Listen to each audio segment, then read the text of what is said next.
Dumako naman nga po tayo sa Senado kung saan binabanggit nga natin kanina itatransmit mula sa Kamara ang impeachment complaint laban kay Vice President Sara Duterte. Para sa iba pang detalye, makakausap natin sa linya ng telepono si Mean Los Baños. Mean, ano naman ang latest dyan?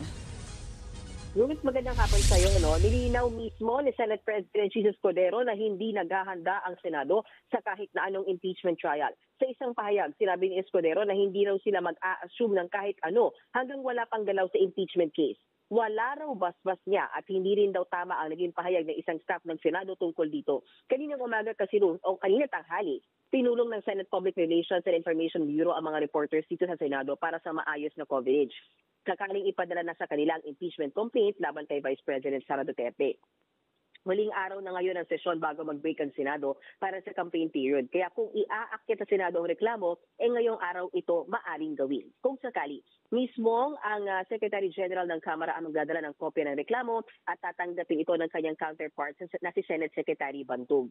Dati nang sinabi ng ilang senador na kahit naka-adjourn ang sesyon ng Kongreso, magko-convene ang impeachment court at magsasagawa ng impeachment trial ang Senado para talakayin ang articles of impeachment laban kay VP Duterte sakaling iakyat nga yan sa Senado. Bruce? Pero yung kaninang nangyari, 'di ba sinabi mo nga kasi nagpatawag ng meeting yung isang bureau diyan nakita ko nga parang may oras pa, sabi 7 o'clock ata ita-transmit diyan. So ano nang expected nyo kayo diyan sa media? So babantayan nyo na lang itong session mamaya diyan.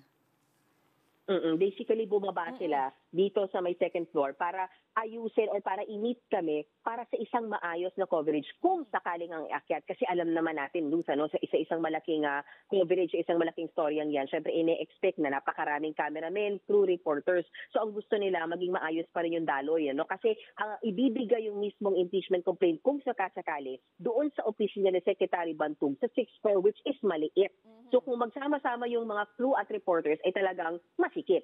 So ang mangyayari niya, Luz, kung sakaling iakyat mamaya, walang papayagang media makalapit sa Office of Secretary Bantog, pero magkakaroon ng live streaming ang Senado at ang mga reporters ay dito lamang sa second floor, maghihintay kami para maka-interview ng mga senador. Ruth? Para ang sinasabi bale ni SP Chis, parang napangunahan yung posibleng mangyari ngayon. At ang sinasabi niyo naman diyan kasi ang pinaghahandaan din yung coverage. Pero binanggit mo na nga rin, kahit naka-adjourn ay magpapatuloy itong magko-convene sila as an impeachment court, no? So anong aasahan natin sakaling maihabol mamayang gabi? Paano yan bukas or sa mga susunod na araw? Ang inaasahan natin, ang kaya kong i-describe dito yung experience natin sa pag-cover ng impeachment trial ni dating namayapang Chief Justice Renato Corona, no? Yes. Uunahin definitely rules plansyahin yung rules ng impeachment. At bagamat merong plansyado ng rules nung panahon ni Senate President Enrile, titignan natin kung may mga gustong amyendahan ang mga senador kaugnay niyan. And then nung time kasi ni CJ Corona, no, 'di ba, wala pang mga robes yung mga senador, pero right now meron nasa library or archive ng Senado. So yung mga logistics na gano'n aayusin bago mismo mag-convene yung impeachment court dito sa Senado kung saan tatayong ang senator judge ang mga senador at magiging presiding judge ang Senate President. Hindi ko lang alam po, siguro sobrang looking forward na ito. Pero magkakaroon kasi ng eleksyon, di ba, Mean? So paano yung make-up nung susunod? Sakali, di ba, pagtas nitong eleksyon kung magpatuloy pa yung impeachment trial. May sinabi na ba sila tungkol dyan?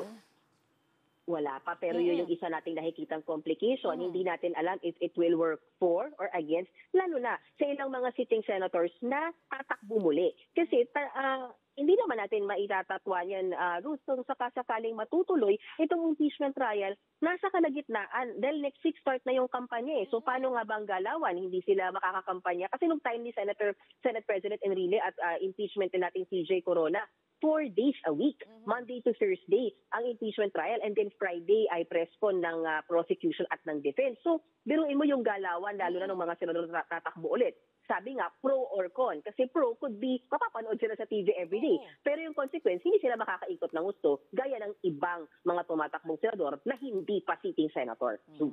Patuloy nating babantayan ang developments tungkol dyan. Yan po ang Express Report ni Mean Los Baños. Mga kapatid, ako po si Ruth Cabal. Maging maalam at may pakialam sa mga may init at rumaratsadang balita sa Frontline Express. Para maging updated sa balitaan, mag-subscribe lang sa social media pages ng News 5.